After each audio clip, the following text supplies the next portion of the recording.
Okay, let's move on. And Dr. Chuck, you being the head team physician with the Chicago White Sox for so long, and I know you've kind of given up those duties now to Dr. Nick Verma, but I want to talk about concussions, and we got a great guest coming on from Midwest Orthopaedics at Rush, the early care of concussion treatment and the importance of that. But did you see a lot of concussions in baseball?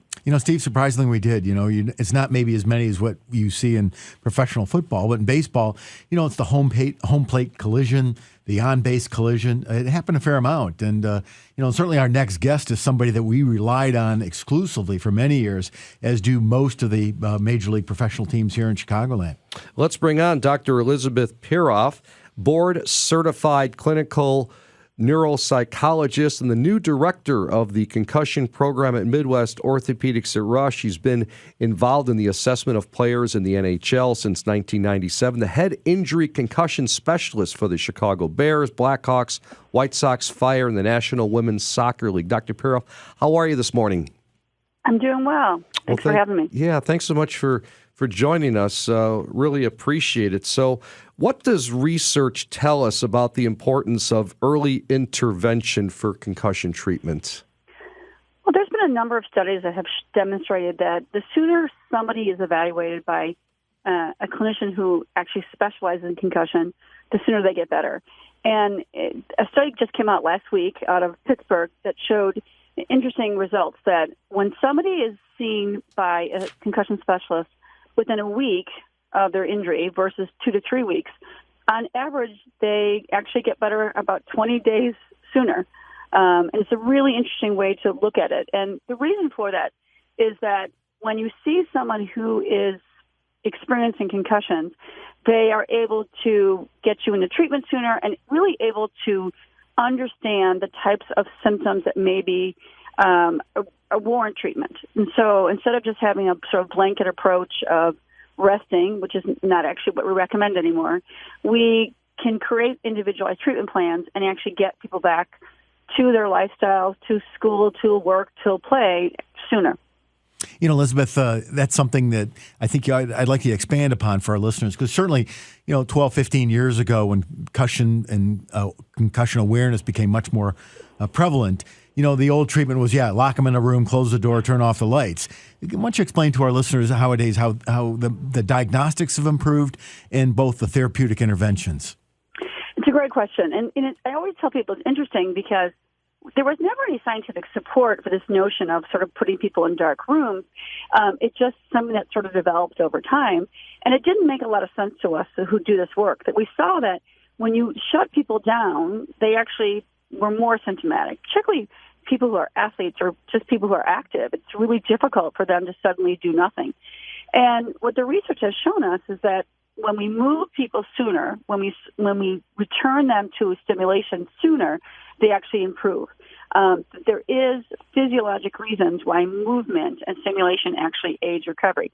And that's not to suggest that we overstimulate them or send them right back to their lifestyles and their work and school and all those things, but you really do accommodate for their individual symptoms. And that's really the key issue, is that every concussion is quite different. And you want to do a thorough assessment to understand what in particular are the symptoms that are aggravating that individual. And then you make accommodations in the school, in the workplace, at home to adjust for those symptoms. And you also then get them into treatment sooner. And that's the key, is that, people can be quite miserable while they're waiting for these symptoms to go away. So we want to intervene sooner. And so the buzzwords in concussion management nowadays are really early intervention and active rehab. Elizabeth, one other question I think that I've had many parents ask me, is there a difference between the approach for diagnosis and treatment in whether it be elementary, junior high, or high school, or collegiate? How would you break that down? And if I'm a parent of a 9 or 10-year-old and my son's a catcher, are they able to get concussions? Is it only a disease of older children or teenagers? Oh, no. I mean, anyone, any age can get a concussion. People hit their heads in all kinds of ways. And interesting, if you look at the MLB research, about a third of all concussions in MLB are from the catcher. So what Dr. Bush-Joseph said is exactly correct. And so, no, people get concussions from non-sports activities, this time of year, unfortunately, in Chicago, we see a lot of slip and falls on the ice, and we certainly have car accidents and workers' compensation injuries. So it's not just a sports injury. And it's certainly not an age or gender. In fact, the research tells us if you look at sports that both males and females play, we consistently see a higher rate of concussions in sports in girls. So soccer, basketball, hockey, across the board, you're seeing a higher rate of concussions in girls. So we really have to be aware of the differences in development. So we know that kids take a little bit longer to recover. And we also have a different approach when it comes to return to play for a 10-year-old versus an adult. So that's why it's important that you're working with somebody who understands those differences and is not applying a sort of one-size-fits-all approach to assessment and treatment of these injuries. Once again, visiting with Dr. Elizabeth Pieroth. I'm Steve Kashul with Dr. Charles Bush-Joseph. You're listening to Sports Medicine Weekly on this Saturday morning. Dr. Chuck filling in this week for Dr. Brian Cole. Dr. Pieroth, our guest, is a board-certified clinical neuropsychologist. And what I want to ask you about, the new director of the concussion program at Midwest Orthopaedics at Rush. So, Dr. Pieroth, what is MOR Rush doing differently to address concussion symptoms earlier on? I'm thrilled to be working at MOR and Rush because they're a very forward-thinking organization, and we have been able to implement a couple of things that I wanted to do for a long time, and one of them is doing exertional therapy. What we see is that the sooner, again, like I said, the sooner we move people. So we are starting athletes in particular on a what I call therapeutic exertion because that shows that they improve. We also have new technology. We are the first hospital system in the Midwest to have a product called iBox, which actually tests ocular movement. There's been a real explosion in the last couple of years demonstrating ocular changes post-concussion, that the eyes really tell us a lot about concussion. And if we can pick up these ocular changes sooner in an objective way, something that we can actually measure, we can determine which patients would benefit from ocular treatment sooner. We can make adjustments in the school and work place that are more appropriate for that person's individual differences. So it's brand new technology. There's only about 5 or 6 hospital systems in the country that will have this new technology. So I'm thrilled to be offering it at MOR. You know, Elizabeth, I think you've assembled a great team between the physicians at Rush and Midwest Orthopaedics at Rush, and I think you will have a great service to offer, parents and athletes in the Chicagoland area. And just one last point, I think that does warrant follow-up.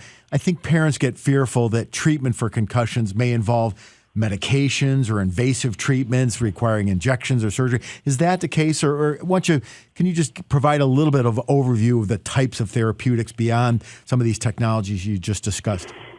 And that's a great question because truthfully, the research demonstrates to us that not a lot of people actually need medication. Unfortunately, there are some people who have persistent headaches that we will send to neurology for medication consideration. But most of the treatments for concussion involve physical therapy.